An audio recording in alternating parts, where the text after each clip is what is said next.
The moment Calla Marchetti pressed her ear against the cold mahogany door of the executive lounge, she knew her life was about to fracture down the middle. She hadn't meant to listen. She'd come up to the 42nd floor of the Veltrano Tower at 9:30 to leave the Ostraco contracts on the small table outside his private lounge. 3 years as his secretary had taught her two rules. Never enter that lounge unless invited, and never repeat what you accidentally heard through its walls. Tonight, both rules were about to die. Through the narrow gap where the door hadn't quite latched, she heard him laughing. Rocco Veltrano did not laugh. Not really. Not the man whose signature could collapse a port authority, freeze a senator's campaign, or quietly remove a rival from this earth without a single shell casing left behind. He smiled sometimes the way a knife smiles when it catches light. But laughter was something Calla had never heard from him in 3 years. Yet there it was, low, amused, cruel in a way that sounded almost playful. "You're insane, Salvatore," another voice said. Calla recognized it instantly. Bruno Falcone, the consigliere, the man who whispered into Rocco's ear before every major decision. "You're actually going to do it?" "Why not?" That was Salvatore Renzi, Rocco's oldest friend, a man who'd built his shipping empire on bones nobody asked questions about. "Look at her. The girl's been there 3 years. Files everything alphabetically. Brings him coffee at exactly 7:45 every morning. She's basically furniture." "She's polite furniture," a fourth voice added. "I'll give her that. That's the entire point." Salvatore's voice rose. "Rocco, listen. The Ostraco dinner is in 11 days. Every family at that table is going to bring someone gorgeous, polished, and weaponized. You walk in with your secretary, the mousy one, the girl nobody at that table has ever even noticed." A pause. Then Rocco's voice, dry as bone. "And what does that accomplish?" "It tells every man in that room that you don't need to perform anymore. You're so far above the game, you can bring a secretary to the most exclusive dinner on the Eastern Seaboard and dare anyone to say a word about it. It also," Bruno added carefully, "humiliates Donatella Vischetti in a way she will never recover from." Calla's breath caught. Donatella Vischetti, the woman who'd cornered her in the elevator 3 months ago and asked, in that perfumed voice, whether Rocco had ever considered that his secretary's collar was crooked. "Now that," Salvatore said, "is a bonus." 50,000, the fourth voice said. 50,000 says she breaks before dessert. 25 says she doesn't even make it through the appetizer, Bruno said. "You're all children," Rocco said. But Calla had stood outside that door long enough to know exactly what his voice sounded like when he was about to agree to something. A heavy silence, the clink of crystal. "Fine," Rocco said. "I'll bring her. It'll be entertaining." The men laughed. Calla did not move. She stood in that hallway for what might have been 10 seconds or 10 minutes, her hand still pressed to the manila folder against her chest, her heartbeat steady in a way that surprised her. She did not cry. She did not shake. She did not feel the things a woman in her position was supposed to feel. What she felt instead was something colder, sharper. A thing she had buried so deep. For so long, she had almost convinced herself it had died down there. It hadn't. She walked back to her desk, set the folder down, opened the bottom drawer where she kept her purse and her spare cardigan and one other item she had not touched in 3 years. A small black velvet pouch, weightier than it looked.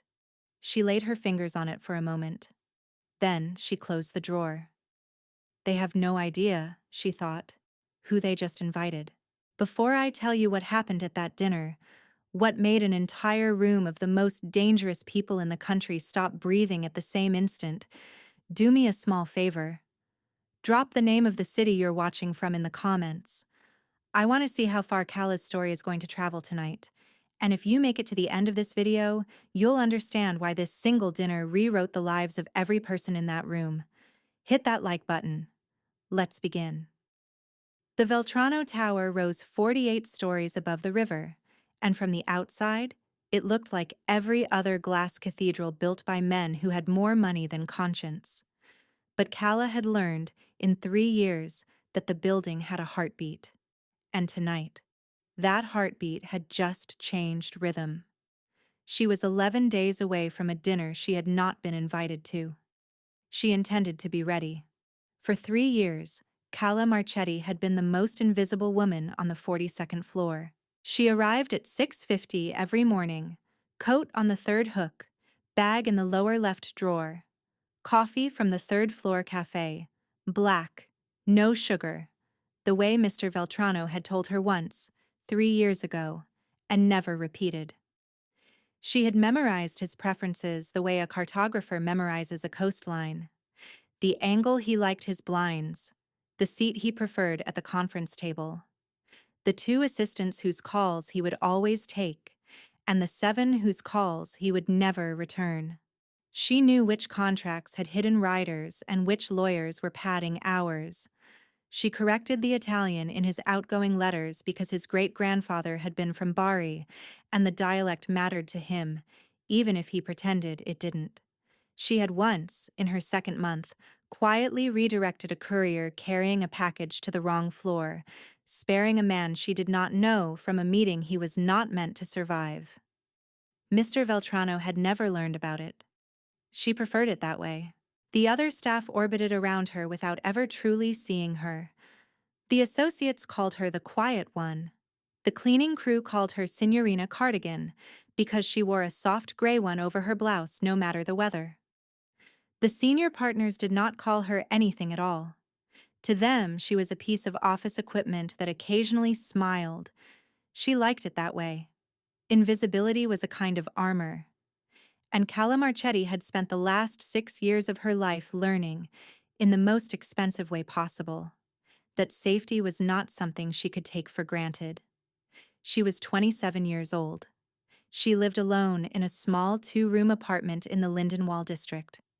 She kept 3 plants alive on the windowsill and a single framed photograph face down in a drawer. She read voraciously, mostly history and old Italian poetry. She did not date. She did not drink. She did not go anywhere where someone might recognize her face. The only luxury she allowed herself was a single hour every Sunday at a small chapel on Fenmark Street, where she lit a candle and said nothing to no one. This was the woman who walked back to her desk that night with the laughter of 4 powerful men still ringing in her ears. She finished her shift the way she always did. She straightened her keyboard. She returned 3 pens to the cup. She powered down her monitor. She nodded politely at the night security guard, Octavian, a kind older man who always asked about her weekend even when she had nothing to tell him. She rode the elevator down 42 stories without looking at her reflection in the brass doors.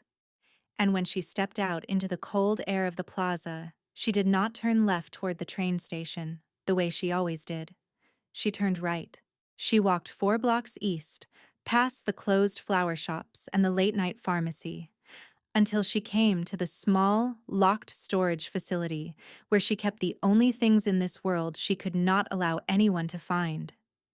She unlocked the door. She stepped inside. And for the first time in 3 years, Calla Marchetti looked at her old life and did not flinch. He called her into his office at 10:14 the next morning. She knew the exact time because she had been watching the clock since 7, waiting. She had washed her face twice, pressed her blouse, and fastened the small silver pin her grandmother had given her at the collar. She had even done something she had not done in 3 years. She had worn the dark red lipstick. It was subtle, not a statement. Just a quiet shade darker than usual. None of the men on the floor would notice, but Rocco Veltrano noticed everything, even the things he pretended not to. When she walked into his office, he was standing by the window, hands in his pockets, looking out at the river.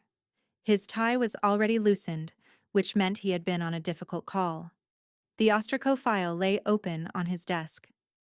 "Miss Marchetti." he said, without turning.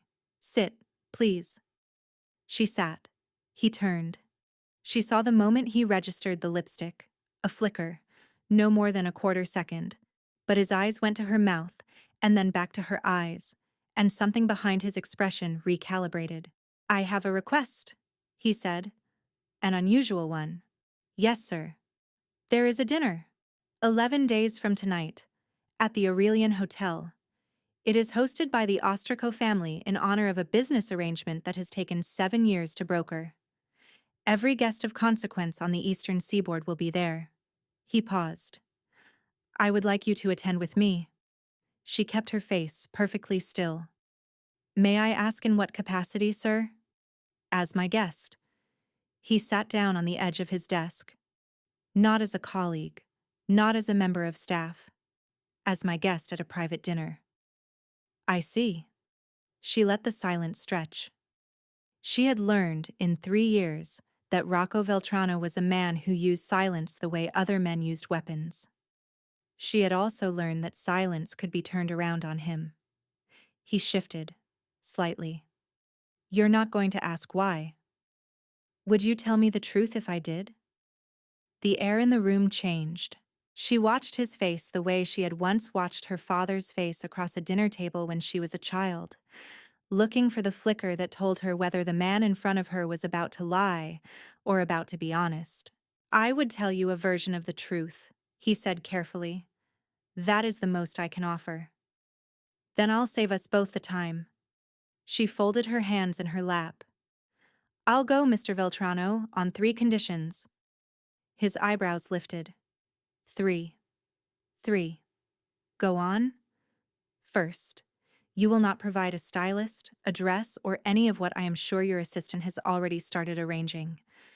I will arrive at the Aurelian Hotel on my own, in my own clothing, by my own car. That's not how these dinners... That's the first condition. He studied her, the way a man reassesses a chess piece he had assumed was a pawn. Continue. Second, the Khaliva Foundation, the literacy and after-school program in the Mercer Hill district. They lost their funding in March. They will close in 6 weeks if no one steps in. I want you to fund them. 5 years. In full. Not as a tax shelter. Not as a charity gala showpiece. Quietly, anonymously, with no strings, no press, no plaque on the wall. How do you know about the Khaliva Foundation? That isn't part of the negotiation. A long beat passed. And the third condition? She held his gaze. She did not blink.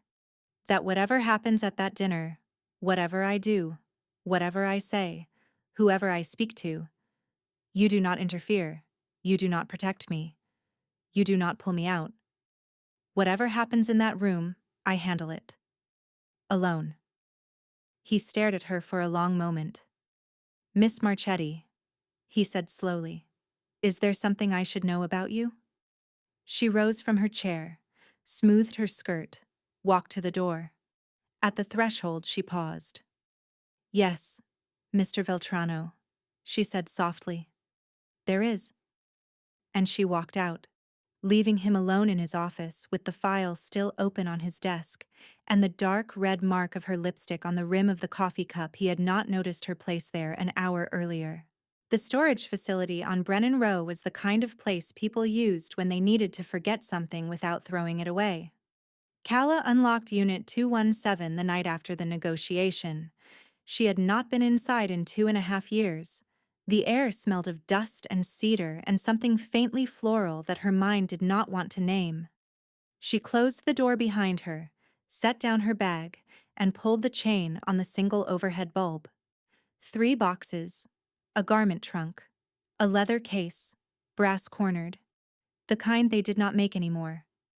And against the back wall, covered in a dust sheet, a tall, narrow shape she had not let herself look at since the funerals. She crossed to the leather case first. She knelt. She entered the combination from memory, 0411, her birthday. The lock clicked open the way it always had. Inside, nestled in green velvet, was a violin. not a beginner's instrument. A presenda from 1834, restored twice, last appraised at a sum that would have paid her rent for the rest of her life. Her grandfather had bought it for her when she was 11 years old, the night she played her first solo at the Conservatorio di Santa Margherita in Milan. He had cried. He had told her, in a voice rough with cigarette smoke and pride, that she had been born with music in her hands the way other children were born with eye color. Calla Marchetti had not always been a secretary on the 42nd floor of the Veltrano Tower. Calla Marchetti had once been Calla Dominici. She had been the youngest first-chair violinist in the history of the Sant'Eufemia Chamber Orchestra. She had played private recitals for cardinals and senators and one queen. At 21, she had been 3 months from her debut at La Scala when her father, Massimo Dominici, had been found in his study under circumstances no one was meant to question, beside a note that did not match his handwriting.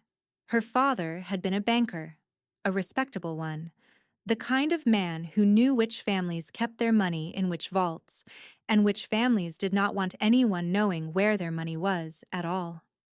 2 months after his death, her mother died of what the doctors called a complication of grief. Calla knew better.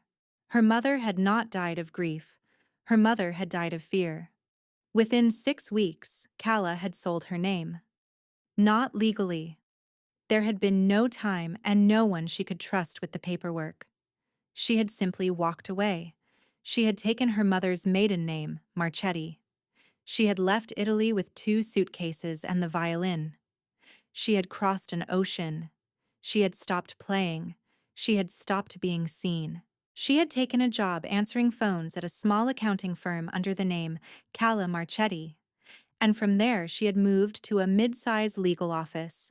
And from there, 3 years ago, she had been hired by a corporate executive named Rocco Veltrano, whose business card said consulting but whose office smelled, faintly, of the same cologne her father's killers had left behind in his study. She had not taken the job by accident. She had taken it because the name Veltrano had appeared, once, in a ledger her father had hidden inside the lining of a chair he had asked her to look after the last time she saw him alive, and the name Ostraco had appeared on the same page. Calla sat on the cold concrete floor of the storage unit and lifted the violin out of its case. She did not play it. She only held it.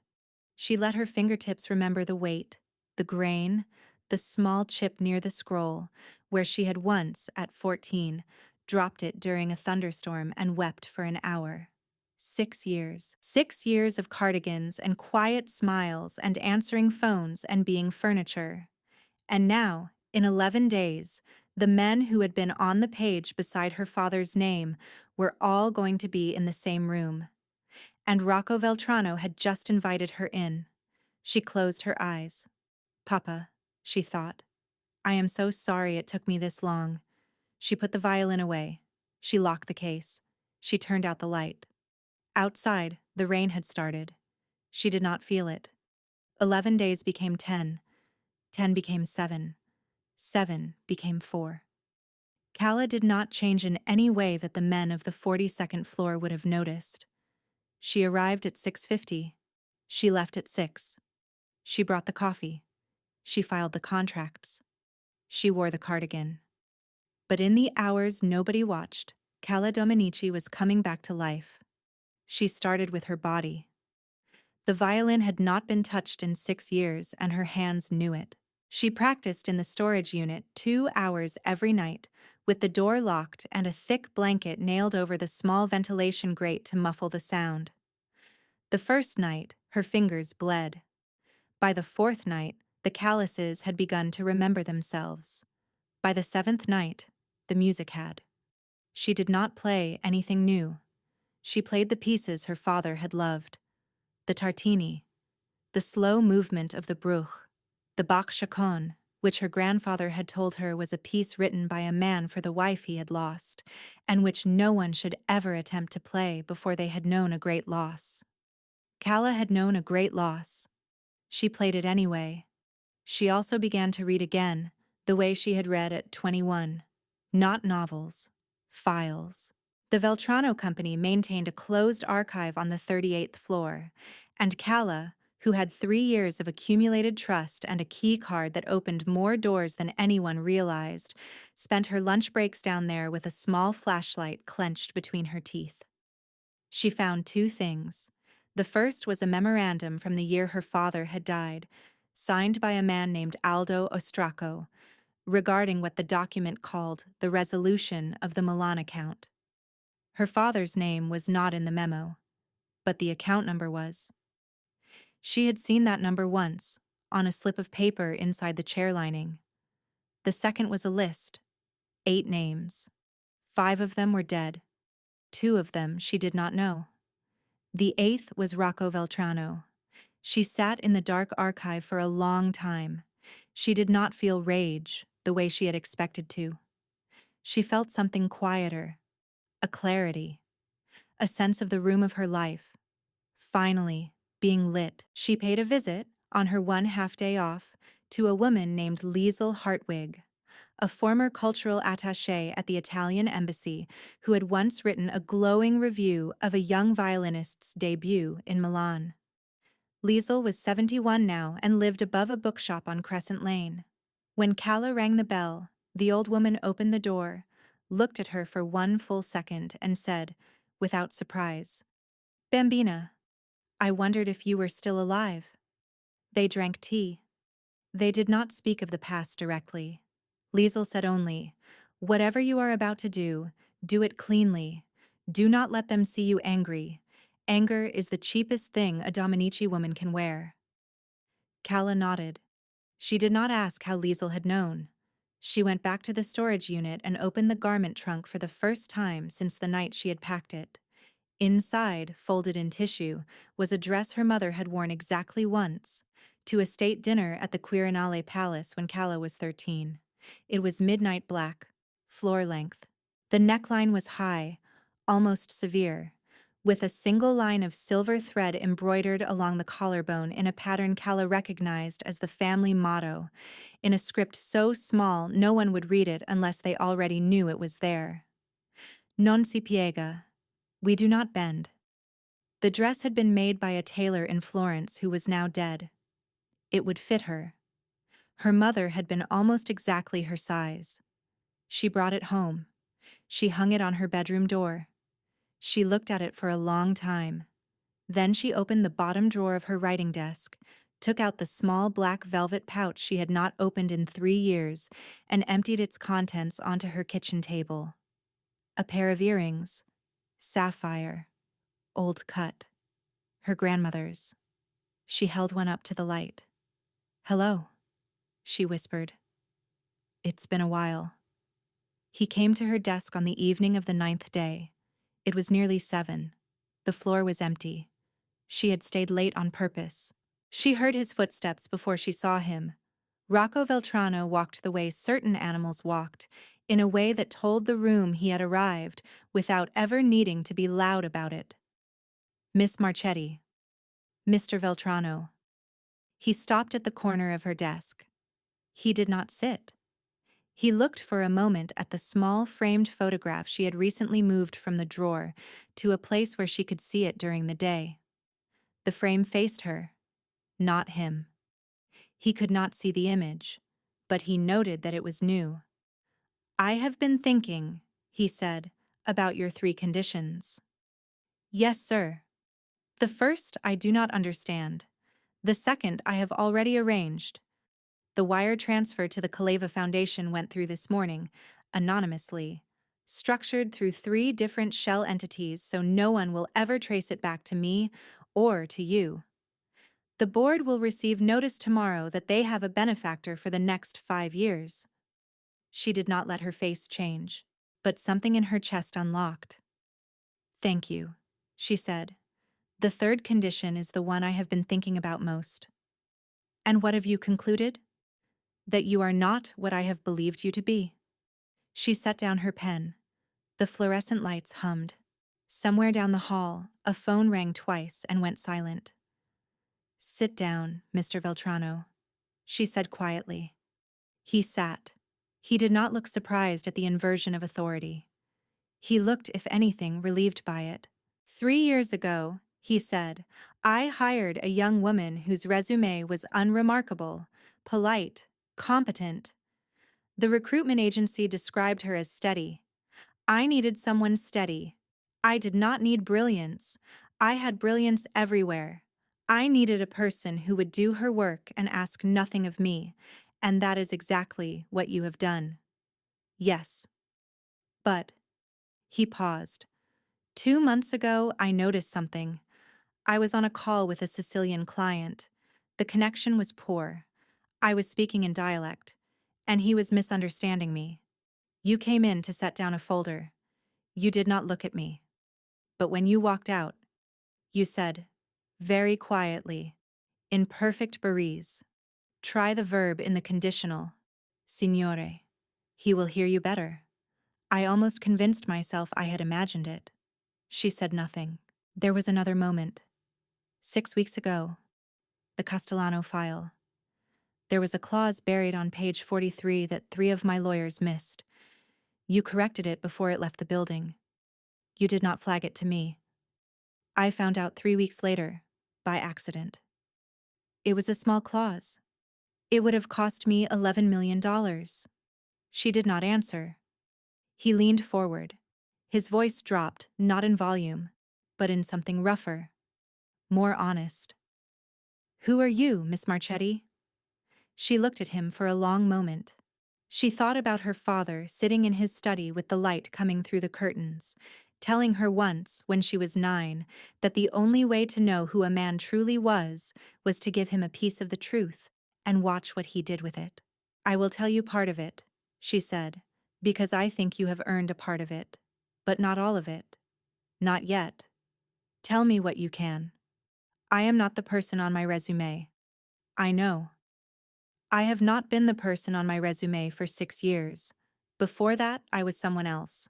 Someone with a different name and a different life and a future that ended on a Tuesday in November when my father was murdered in his own home.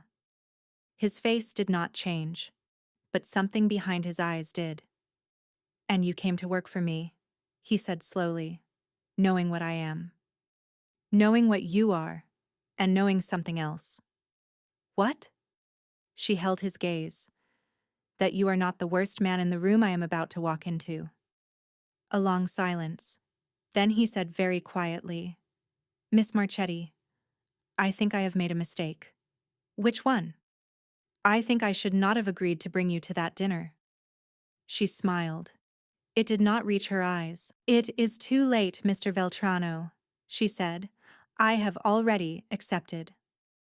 The Aurelian Hotel sat on the corner of Marchand Avenue and the river, its facade lit in soft amber, its driveway curved like the inside of a shell. By 8:15, the line of black cars had grown long enough to back up traffic for 2 blocks. Photographers had been kept behind a velvet rope at a respectful distance because the families attending the Ostraco dinner did not appear in photographs unless they had chosen to. Calla arrived at 8:32 in a car she had paid for herself. She had told Rocco she would arrive separately. She had not told him she would arrive late. She stepped out onto the curb in the black dress her mother had worn to the Quirinale, the sapphire earrings catching the amber light, her hair pinned in a low twist the way her grandmother had once taught her. A Dominici woman never wears her hair down in a room of men she does not trust. She did not carry a clutch. She did not carry a phone. She carried only a small ivory card, folded once, in her left hand. The doorman, who had been trained to recognize every guest by sight, did not recognize her. He hesitated. Marchetti, she said quietly. I am with Mr. Veltrano. His expression flickered with confusion, the kind that suggested the guest he had been told to expect did not match the woman now standing in front of him. Of course, Signora, he said. Please. She walked into the lobby. The lobby of the Aurelian had been designed to make people feel small. Calla walked through it without slowing. She did not look at her reflection in any of the mirrored columns. She had stopped needing to. The dinner was being held in the Salon Bellecourt on the second floor. She climbed the marble staircase rather than taking the elevator. She wanted to enter on her own feet. At the top of the stairs, two men in dark suits stood beside the entrance to the salon. One held a discreet earpiece. The other held a small leather-bound list. He looked up at her approach, prepared to ask for her name, and then his eyes went to her face, and he stopped. He stared. For a full second, his professional composure cracked. "Signora," he said in a voice that had gone slightly hoarse. "May I ask your name?" "Marchetti." She held out the small ivory card. "Guest of Mr. Veltrano." He took the card. He looked at it. He looked at her again.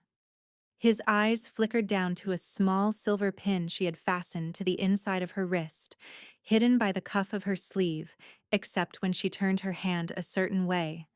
A pin shaped like a pomegranate, the symbol of a Milanese family that had not been spoken of openly in this city for 6 years. He did not say a word about the pin. He swallowed. He stepped aside. "Please," he said, "go in." She walked into the Salon Bellecourt. The room held perhaps 40 people. The guests stood in clusters around the edges, drinks in hand, conversations low. Every face was a face that had been in the newspaper at least once.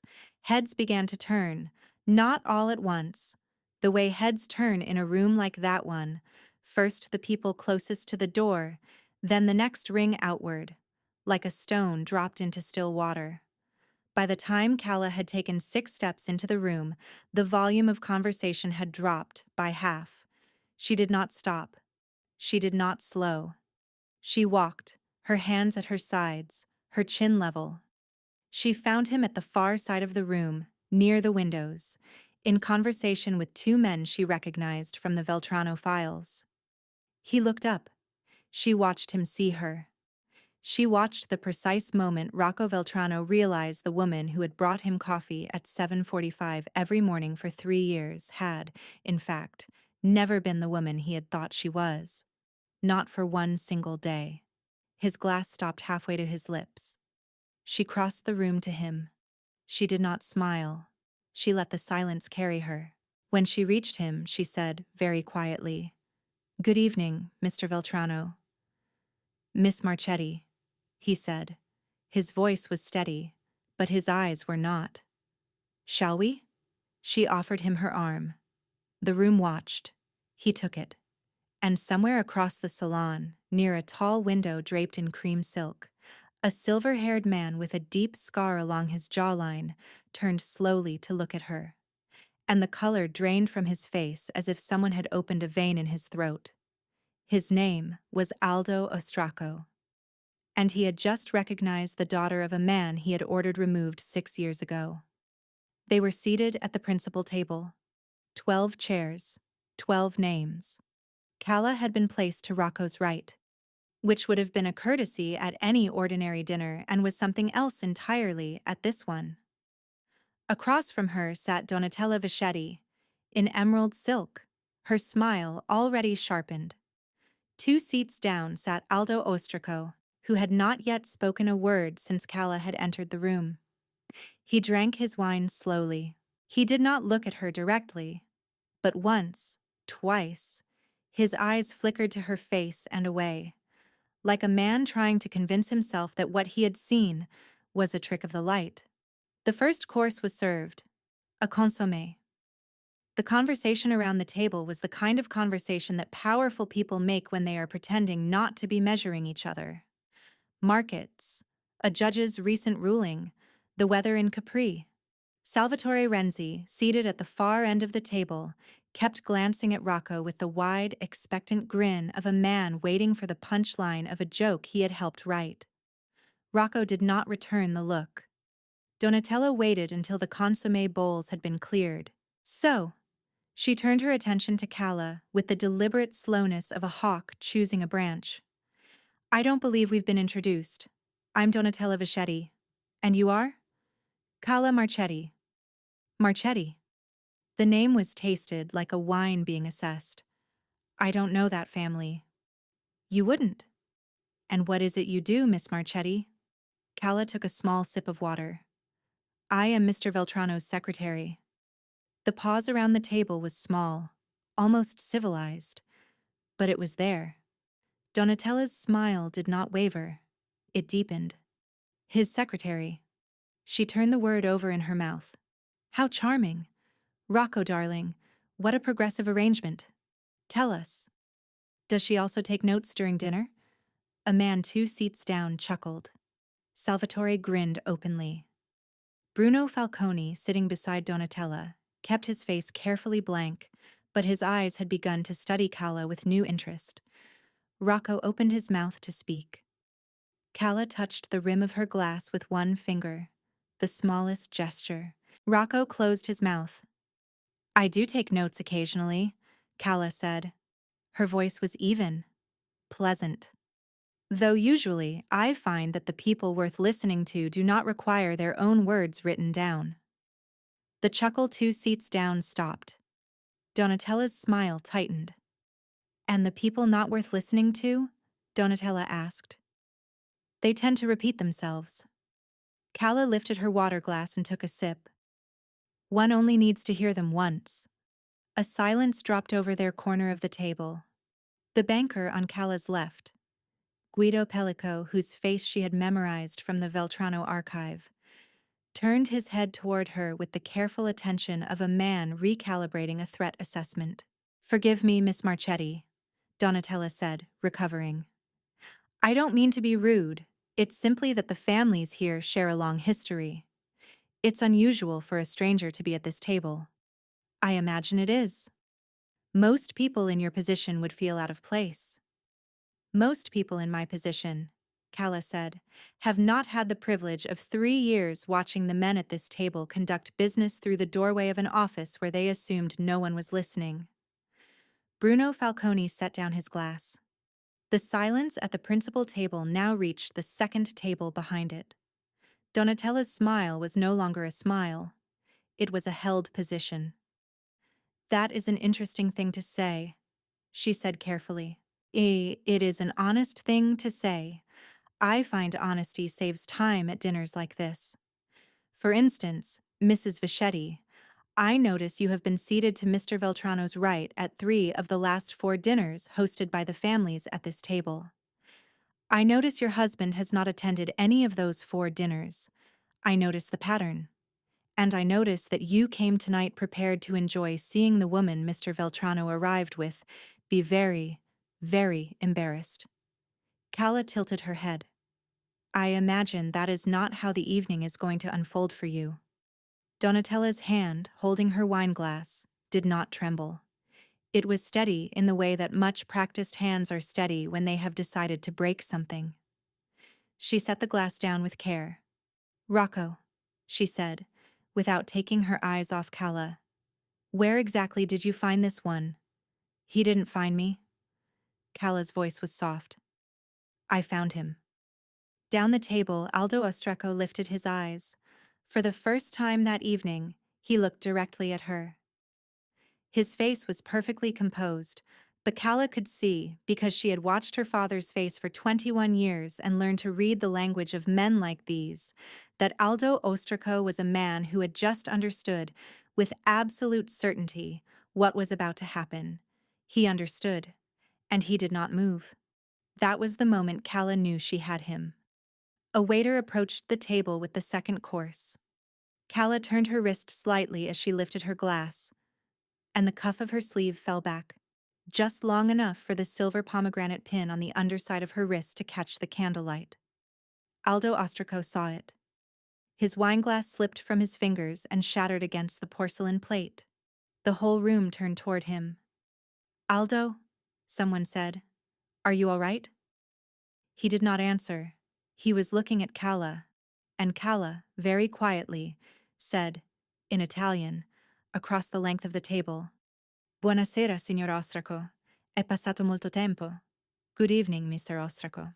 It has been a long time. The room did not freeze all at once. It froze in layers. First the principal table. The 12 who had heard her speak in Italian and seen Aldo Ostraco's hand lose its grip on the glass. Then the second table, where conversations died mid-sentence. Then the third. Within 7 seconds, the entire Salon Belcourt had gone still, and 40 pairs of eyes were fixed on a woman in a black dress who, until that morning, had been a name no one in the room had ever heard. Aldo Ostraco rose slowly to his feet. He was a man of 71. He had been the patriarch of the Ostraco family for 38 years. He had not, in any of those years, looked the way he looked now. "Get out," he said. His voice was a whisper that carried.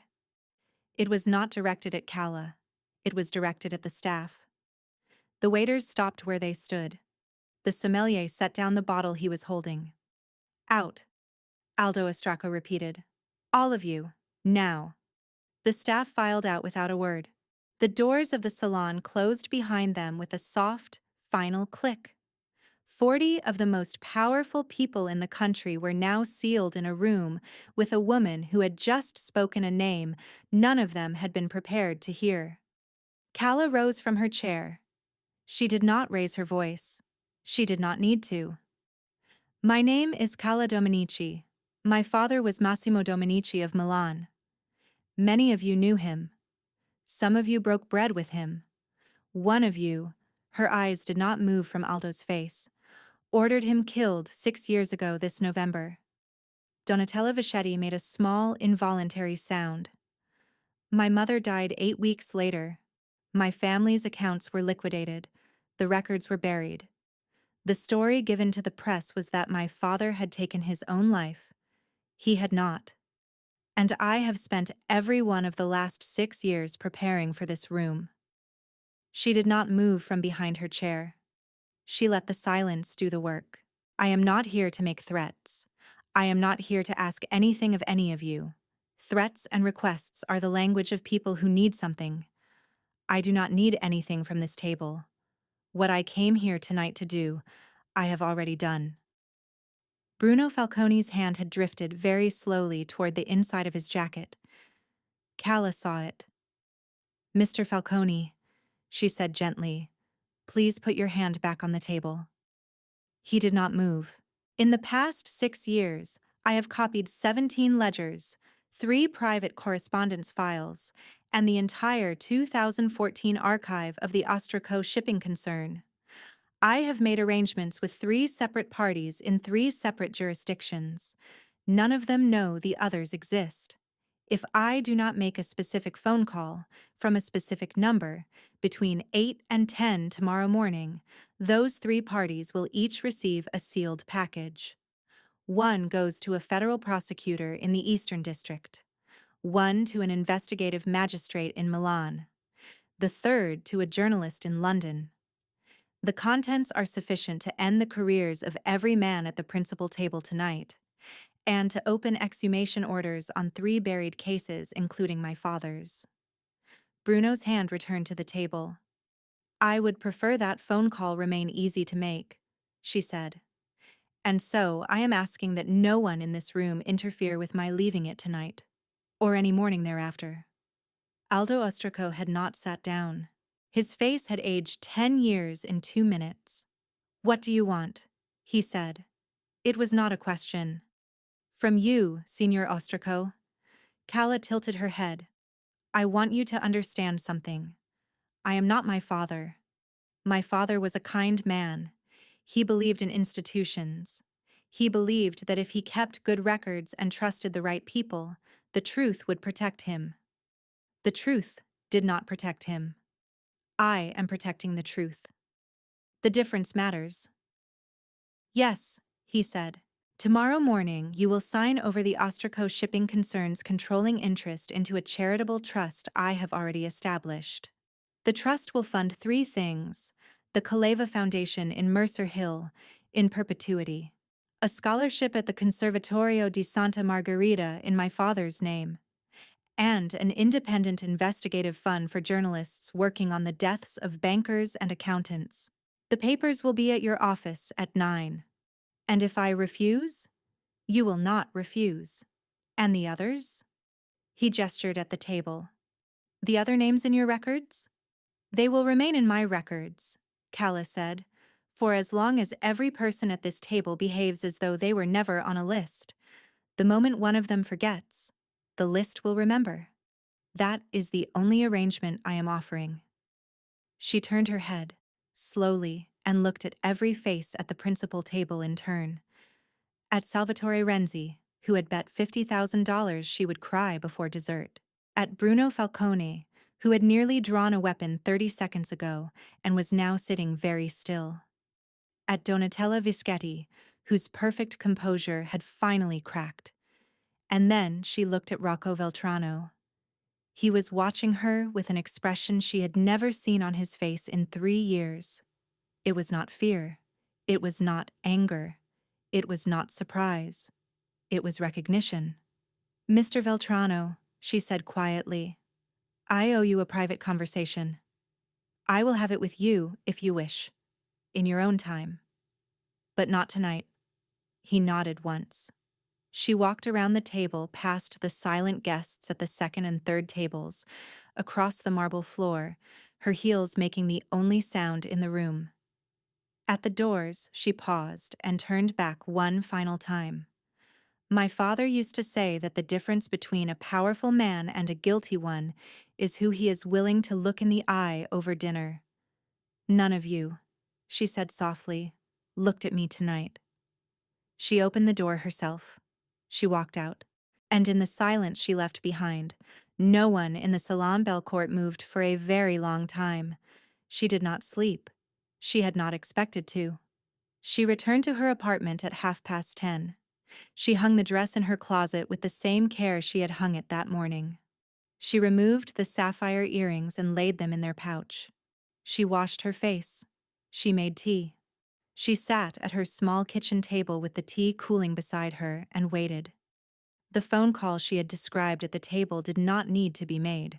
The 3 packages had been arranged, but they were the second contingency, not the first. The first was simpler. She had only to live through the night. At 1:03 in the morning, there was a knock at her door. Not the buzzer downstairs. The door of her apartment? On the 3rd floor of a building with a controlled lobby. Calla did not move from her chair. The knock came again. 3 soft taps. Then, in a voice she recognized, It's Rocco. I'm alone. She crossed to the door. She did not open it. She placed her palm flat against the wood, the way her father had once taught her, when she was 11, to feel for the weight of a person on the other side of a door. One person. She unlocked the door. He was wearing the same suit. He looked, for the first time in 3 years, like a man who had not slept in days. He stepped inside without being invited. She closed the door behind him. I was not followed, he said. I know. I would have heard them on the stairs. He almost smiled. She did not offer him tea. They both stood in her small kitchen, 2 people who had worked beside each other for 3 years and were meeting, for the first time, in a place where neither of them was wearing a costume. They will comply, he said. Aldo will sign in the morning. The others will go home and do nothing. I have spent the last 3 hours making certain of it. Thank you. You did not need my help. I did not need it, but I noticed it. He nodded slowly. Calla. It was the first time he had used her first name. The sound of it in his mouth was strange to her, soft in a way his voice had never been. I came here because I owe you a single sentence. I will say it once, and you can decide what to do with it. Go on. For 3 years, you have been the most truthful presence in my life, and I did not know it. I thought truthfulness was a thing one bought, or hired, or threatened. I watched you tonight, and I understood that truthfulness is a thing one carries quietly until the moment it cannot be carried quietly anymore. I have not carried anything quietly in 20 years. I am asking, not for tonight, and perhaps not for a year, whether you might one day allow me to learn how. He stopped. She looked at him. She thought about her father, who had once told her that the only love worth having was the kind that began after both people had seen each other clearly. She thought about how few people, in this world, had ever seen her clearly. "Mr. Veltrano," she said. "Rocco. Rocco." She paused. "I do not know yet whether I can give you that answer. I have been one woman for 6 years. Tonight I became another. I do not yet know who she is going to be. I understand. But," she held his gaze, "I will tell you this. If, in a year, you have done what you said in your office, if you have begun to carry the things you have always carried loudly more quietly, and the things you have always carried quietly more openly, then come back. Knock on this door, and we will see. A year.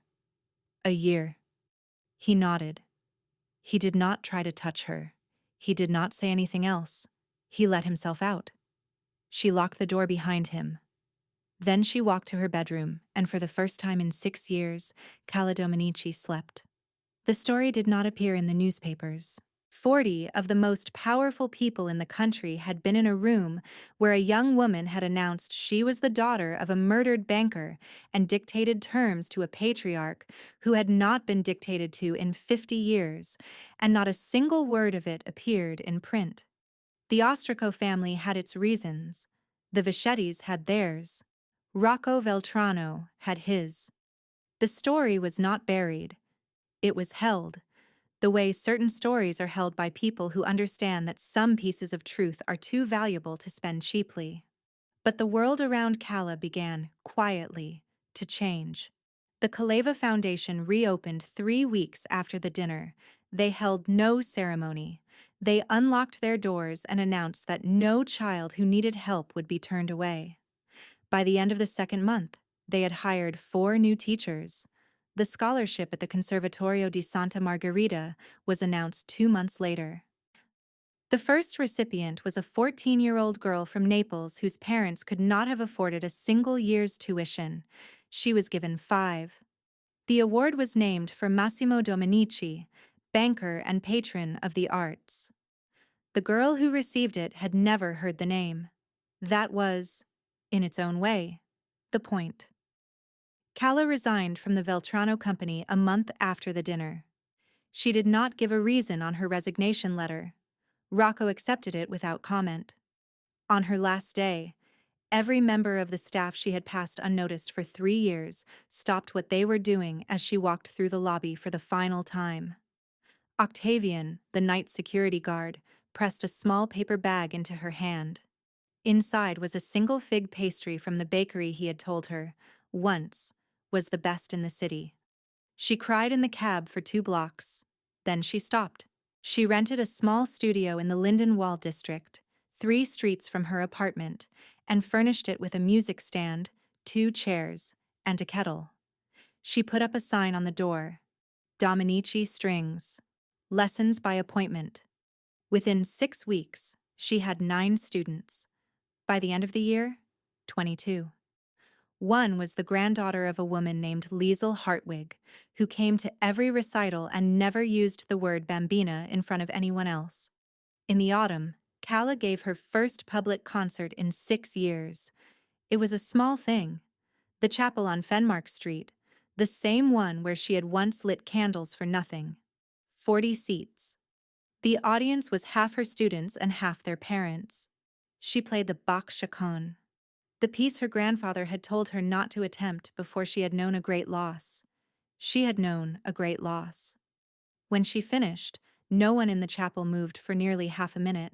Then a small girl in the front row, one of her youngest students, stood up and clapped, and the rest of the audience followed her, and Cala bowed once and walked off the small stage with the violin still warm in her hands.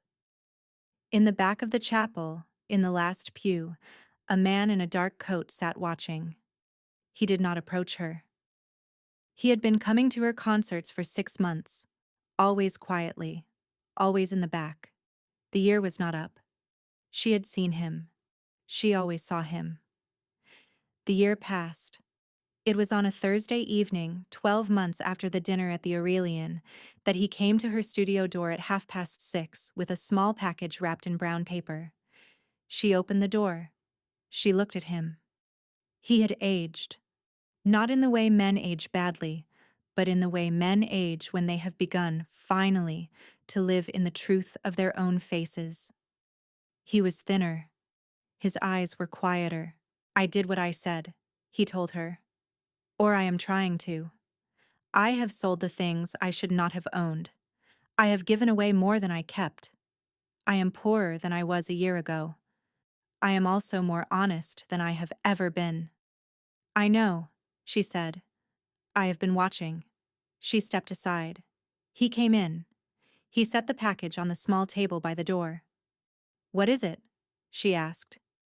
It belonged to your father. I found it 3 months ago in a sealed file at one of my old offices. I did not open it. It is not mine to open. But I wanted you to have it.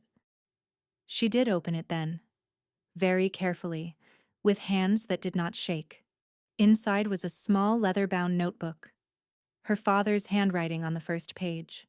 A list of names, different from the list she had built her case on. Longer, older, and more dangerous. And tucked into the back, behind the last page, was a small black and white photograph of a child of perhaps 7, holding a quarter-size violin almost as large as she was, smiling with 2 front teeth missing. She held the photograph in both hands. She did not cry. What she felt now was a quieter thing, a sense of a circle closing. Thank you, she said. It is not enough. No, she agreed. It is not. But it is honest. And honest is the only currency I will accept anymore. He stood in her small studio, and she stood across from him, and for a long moment neither of them spoke. Then she said, Sit down, Rocco. I will make tea.